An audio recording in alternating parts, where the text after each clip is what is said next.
first of all, ask the questions, well, what do we need the skin of a car for anyway?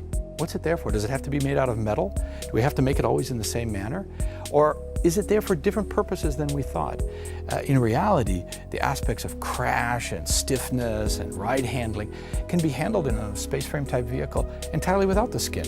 And therefore, to go away from a metal skin and to have a skin that offers different capabilities, can move, can do things that a fixed rigid structure couldn't do, can be lighter, made out of materials which require less energy to make them.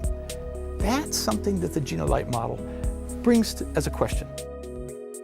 GINA is an acronym, a set of letters that stand for geometry, shapes, and function, how things work, in N, and as a way of saying infinite number, of adaptations, meaning there's a lot of change possible.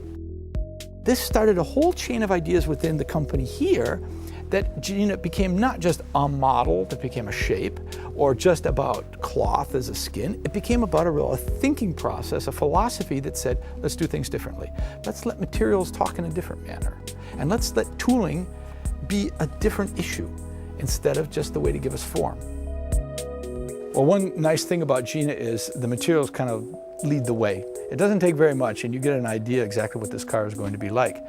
For instance, to get an idea what the sculptural form is between a fender and let's say a wheel arch, you really only need a line around the wheels and a line more or less where you want the fender to be, and you'll let the material do the talking in between.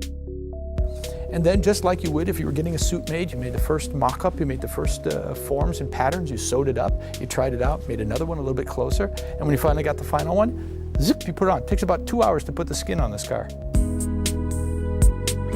Emotion is really the added value to this. I mean, one way is saying you get better function or you get better alternative ways of doing things, but really we want to achieve a higher emotional plane out of this.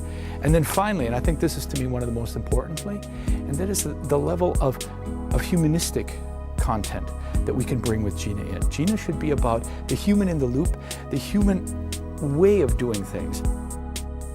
The GINA philosophy, in its short form, it's about being flexible. Thinking flexible, acting flexible, context over dogma. That's it.